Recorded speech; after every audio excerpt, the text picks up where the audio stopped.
75세 어머니의 팔에 난 멍, CCTV가 포착한 충격적 진실.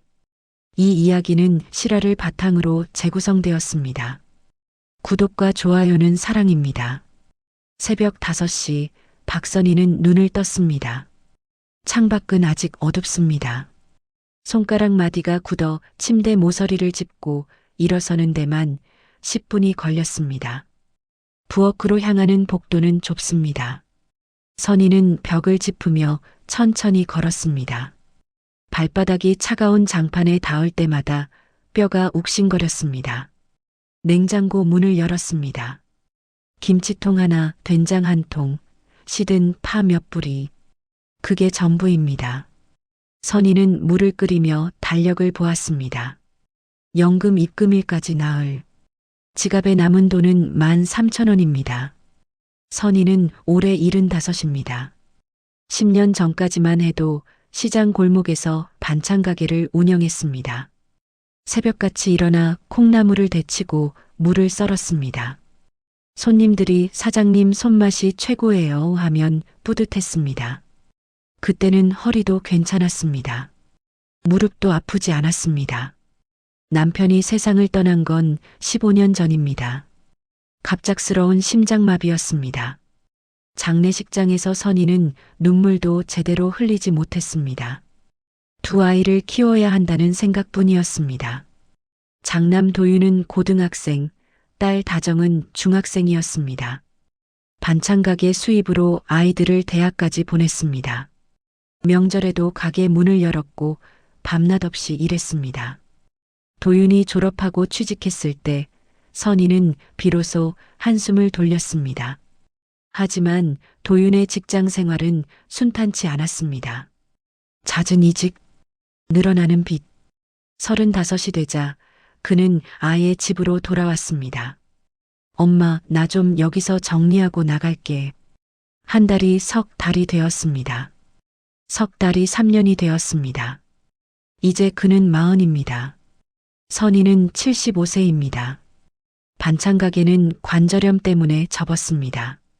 물건을 나르다 넘어진 날 선희는 알았습니다. 이제 몸이 말을 듣지 않는다는 것을. 가게 문을 닫던 날 단골 할머니가 울었습니다. 사장님, 어쩌려고 그래요? 선희는 웃으며 대답했습니다. 괜찮아요. 이제 쉬어야죠. 하지만 괜찮지 않았습니다. 기초연금 30만 원으로는 두 사람이 살기 빠듯했습니다.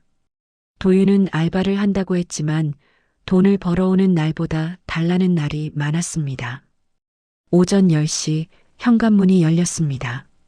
장을 보고 돌아온 선희의 손에는 비닐봉지 하나가 들려 있습니다. 두부, 파, 달걀, 최소한의 재료입니다. 거실 소파에 도윤이 앉아 있습니다. 머리는 산발입니다. 얼굴은 부어 있습니다. TV 리모컨을 손에 쥐고 채널을 돌립니다. 엄마. 선희는 가슴이 철렁했습니다. 그 목소리의 톤을 압니다. 카드값 문자 왔어. 이번 달 80만 원.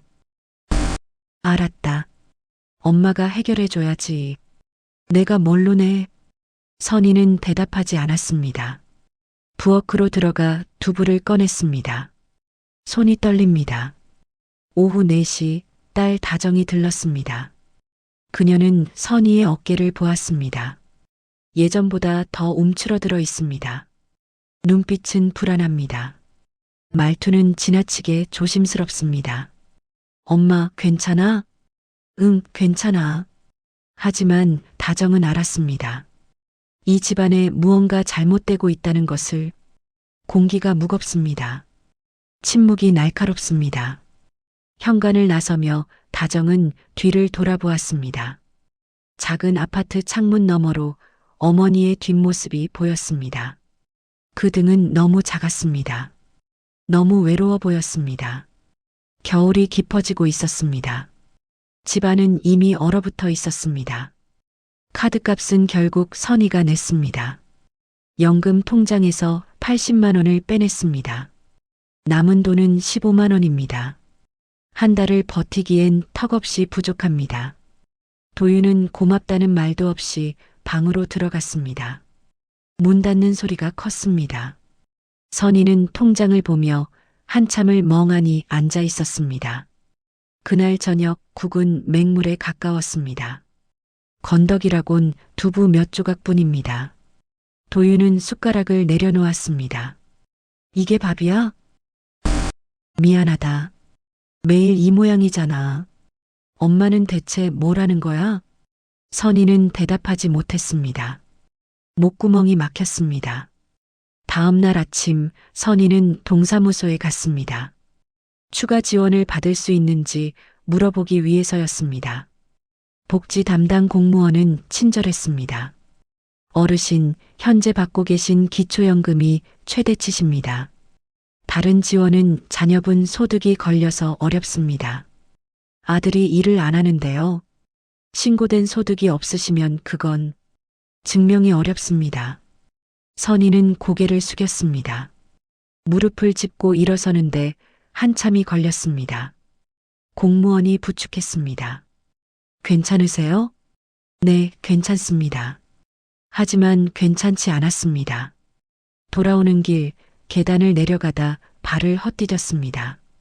순간적으로 난간을 잡았습니다. 손목에 무리가 갔습니다. 욱신거렸습니다. 집에 돌아왔을 때 도윤은 거실에 있었습니다. 게임을 하고 있었습니다.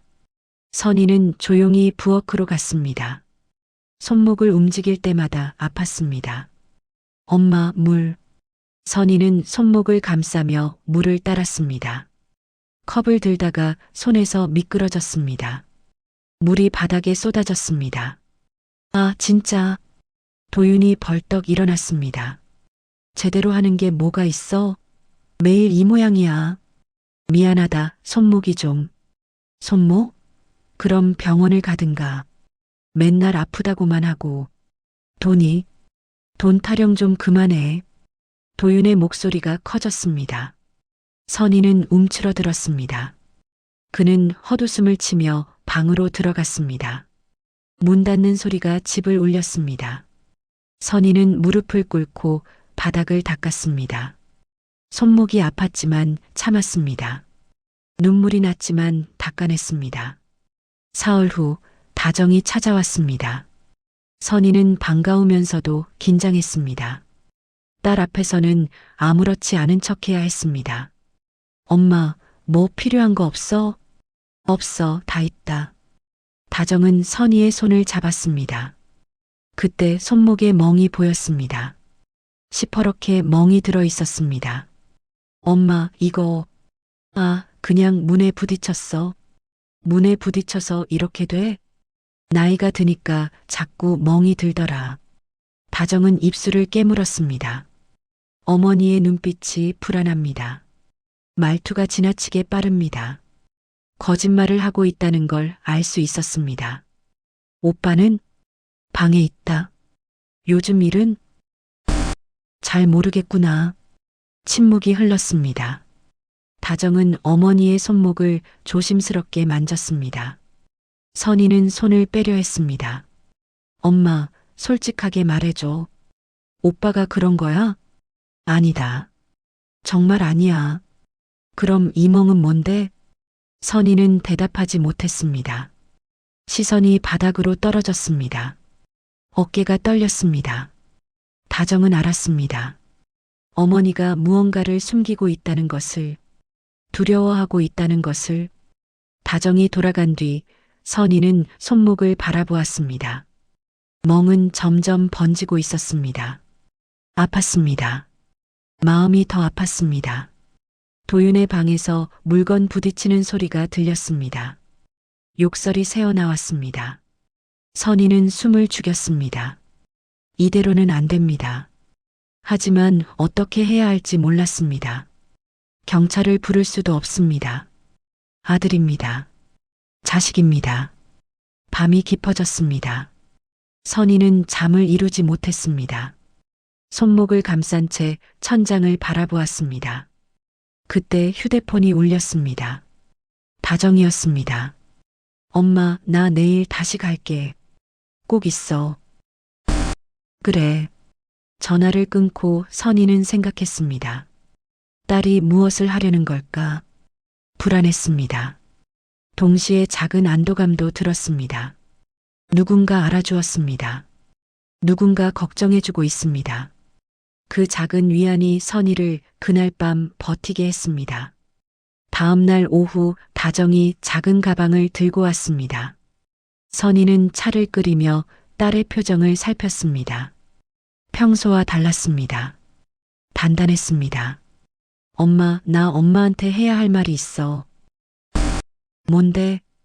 다정은 가방에서 작은 상자 2개를 꺼냈습니다.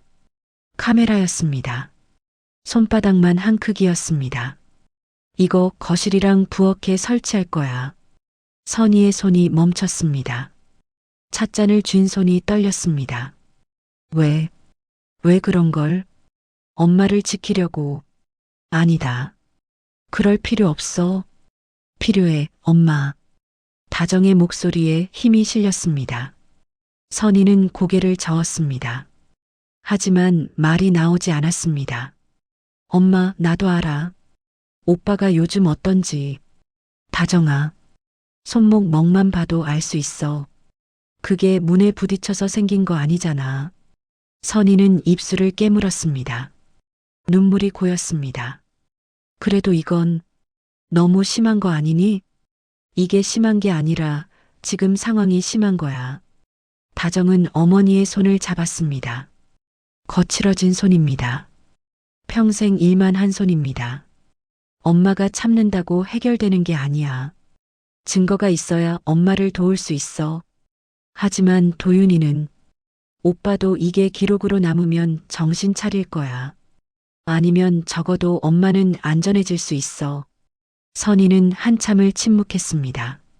창밖을 보았습니다. 회색빛 하늘입니다. 겨울 햇살조차 약했습니다. 알았다. 작은 목소리였습니다. 하지만 결심이 담겨 있었습니다. 다정은 조용히 카메라를 설치했습니다. 거실 책장 위, 부엌 선반 뒤, 눈에 띄지 않는 곳이었습니다. 앱으로 확인할 수 있어. 엄마 폰에도 깔아줄게. 나는 그런 거 잘 모르는데. 괜찮아. 내가 매일 확인할게. 선희는 화면 속 거실을 보았습니다. 낯선 시선이었습니다. 자신의 집이 감시 대상이 된 것 같았습니다. 가슴이 답답했습니다. 미안해, 엄마. 이렇게까지 해야 해서. 아니다. 내 마음 고맙다. 다정이 돌아간 뒤 선희는 한참을 카메라를 바라보았습니다. 작은 렌즈입니다. 하지만 무겁게 느껴졌습니다. 사흘이 지났습니다. 평소와 다름없는 날들이었습니다. 도윤은 늦게 일어나 컴퓨터 앞에 앉았습니다. 선희는 조용히 식사를 준비했습니다. 그날 밤 도윤이 술을 마시고 들어왔습니다. 비틀거렸습니다. 눈빛이 흐렸습니다. 엄마, 왔니? 오늘 면접 떨어졌어. 그랬구나. 다 내 탓이라고 하더라. 경력이 왜 이 모양이냐고. 선희는 아무 말도 하지 못했습니다. 도윤은 소파에 주저앉았습니다. 나 왜 이렇게 됐을까? 힘들었겠다. 힘든 건 엄마도 알지? 근데 나한테만 왜 이래? 목소리가 커졌습니다. 선희는 뒤로 물러섰습니다. 내 인생 이렇게 된 거 다 누구 때문인데? 도윤아, 아버지 일찍 돌아가시고 엄마는 돈도 제대로 못 벌고. 도윤은 테이블을 쳤습니다. 컵이 흔들렸습니다. 선희는 숨을 죽였습니다. 나 이렇게 살라고 태어난 거 아니거든. 그가 선희의 팔을 잡았습니다. 힘이 들어갔습니다. 선희는 비틀거렸습니다. 균형을 잃었습니다. 바닥에 주저앉았습니다. 작은 신음이었습니다. 도윤은 멍하니 서 있었습니다. 선희는 팔을 감싸며 몸을 웅크렸습니다. 방 안의 작은 렌즈가 모든 것을 기록했습니다. 깨진 컵 소리, 떨리는 숨소리, 주저앉는 소리. 도윤은 자기 방으로 들어갔습니다. 선희는 한참을 바닥에 앉아 있었습니다. 일어설 힘이 없었습니다. 휴대폰이 울렸습니다. 다정이었습니다. 엄마, 괜찮아? 응. 방금 영상 확인했어. 내일 아침에 갈게. 다정아, 그냥. 엄마, 이제 참지 마. 이제 끝내야 해. 전화가 끊겼습니다. 선희는 천천히 일어났습니다. 무릎이 욱신거렸습니다. 팔에 또 멍이 들 것입니다. 하지만 이번에는 다릅니다. 이번에는 증거가 있습니다. 누군가 봤습니다. 누군가 알고 있습니다. 선희는 창밖을 보았습니다. 어둠이 깊었습니다. 하지만 언젠가는 날이 밝을 것입니다. 침묵을 깬 기록이 그녀를 지켜줄 것입니다. 아침 9시 다정이 복지사와 함께 왔습니다. 중년 여성이었습니다. 온화한 얼굴이었습니다. 선희는 현관에서 멈칫했습니다. 어머니, 괜찮으세요? 복지사의 목소리는 부드러웠습니다. 선희는 고개를 끄덕였습니다. 말이 나오지 않았습니다. 거실에 앉았습니다. 다정이 태블릿을 꺼냈습니다. 영상이었습니다. 선희는 화면을 보지 못했습니다. 고개를 돌렸습니다. 이 영상 경찰에 제출해야 할 것 같습니다. 복지사의 말에 선희는 손을 저었습니다.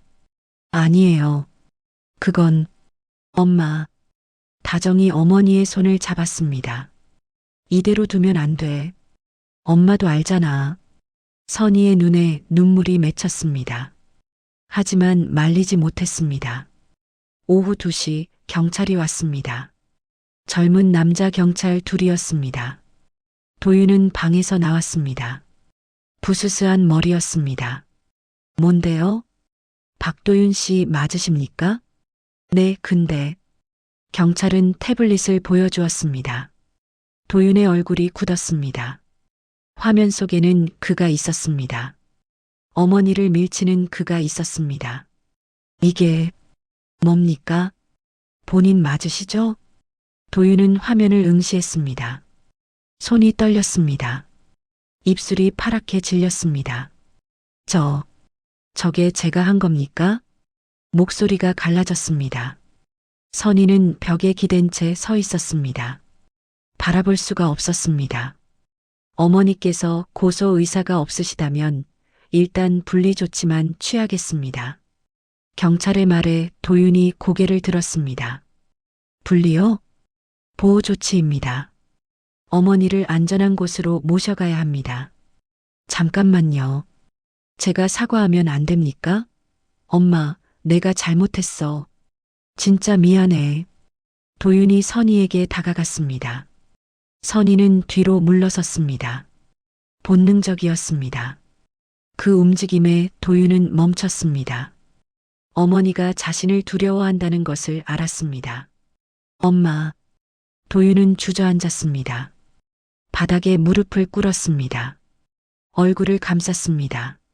나 왜 이랬어? 왜? 복지사가 선희에게 다가갔습니다. 어머니, 잠시라도 떨어져 계셔야 합니다. 지금은 두 분 모두에게 필요한 시간입니다. 선희는 도윤을 보았습니다. 웅크린 아들입니다. 40살 사내가 아이처럼 울고 있었습니다. 도윤아, 엄마 미안해. 진짜 미안해. 나도 미안하다.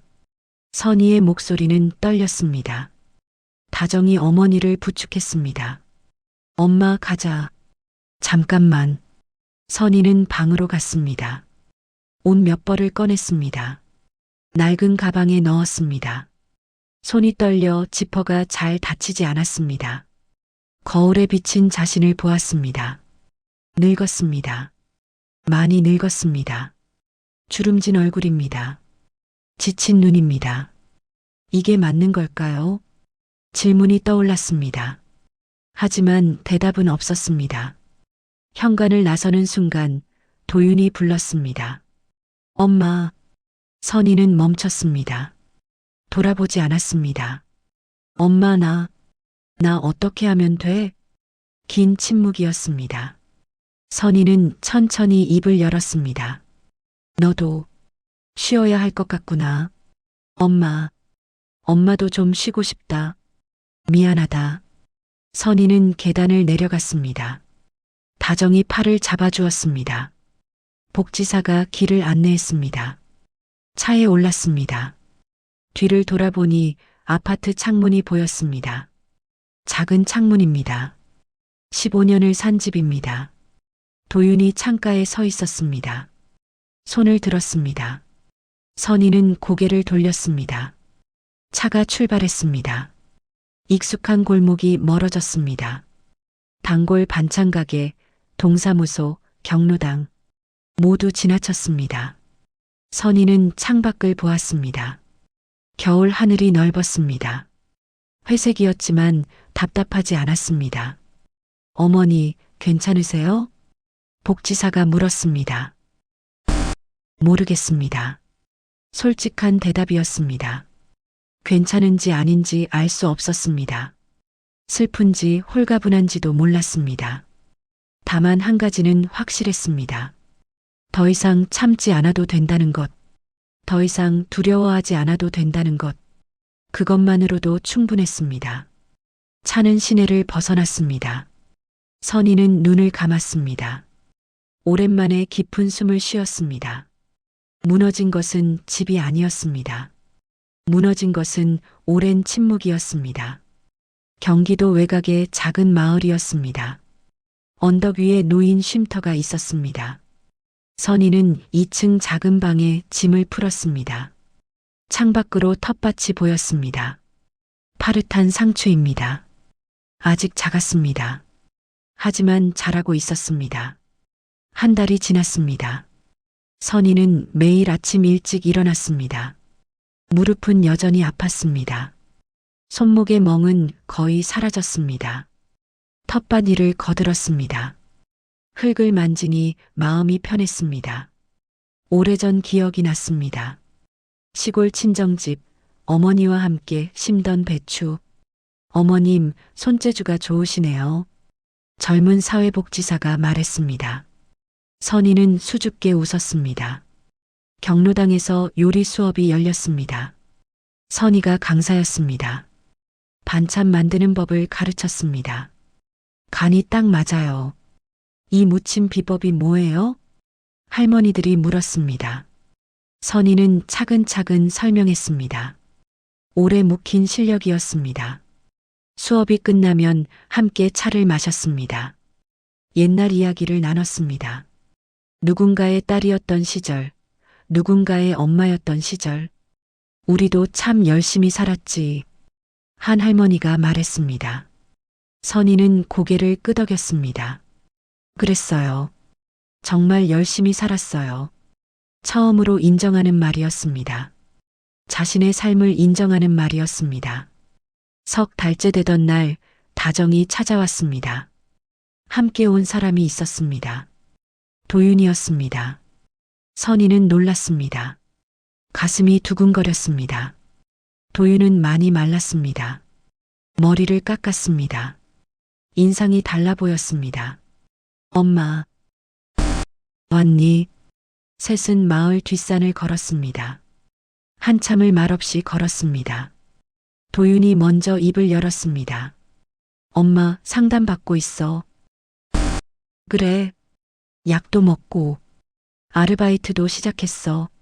작은 곳이지만. 선희는 아무 말도 하지 않았습니다. 들었습니다. 그게 전부였습니다. 엄마한테 한 거 용서 안 받아. 그냥 미안하다는 말하고 싶었어. 알겠다. 엄마는 여기서 좀 쉬어. 나도 내 삶 좀 정리할게. 선희는 고개를 끄덕였습니다. 눈물이 났지만 닦지 않았습니다. 너도 힘들었지. 엄마도.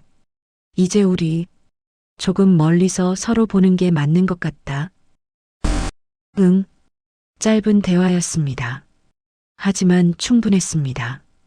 도윤과 다정이 돌아간 뒤 선희는 텃밭에 앉았습니다. 흙 냄새가 좋았습니다. 봄이 왔습니다. 늦은 봄이었습니다. 상추가 자라고 있었습니다. 토마토 모종을 심었습니다. 작은 일이었습니다. 하지만 의미 있었습니다. 저녁이 되었습니다. 경로당에서 저녁 식사가 준비되었습니다. 선희는 앞치마를 두르고 부엌으로 갔습니다. 오늘은 제가 된장찌개 끓일게요. 좋지. 어머님 손맛이 최고인데. 웃음이 오갔습니다. 따뜻한 웃음이었습니다. 그날 밤 선희는 창가에 앉았습니다. 별이 많았습니다. 도시에서는 보지 못한 별이었습니다. 75년을 살았습니다. 참고 견디며 살았습니다. 이제는 다릅니다. 스스로 선택하며 살 것입니다. 늦었지만 괜찮습니다. 지금이라도 시작할 수 있습니다. 바람이 불어왔습니다. 봄바람이었습니다. 선희는 눈을 감았습니다. 깊이 숨을 들이마셨습니다. 살아있습니다. 여전히 살아있습니다. 그것만으로도 충분했습니다.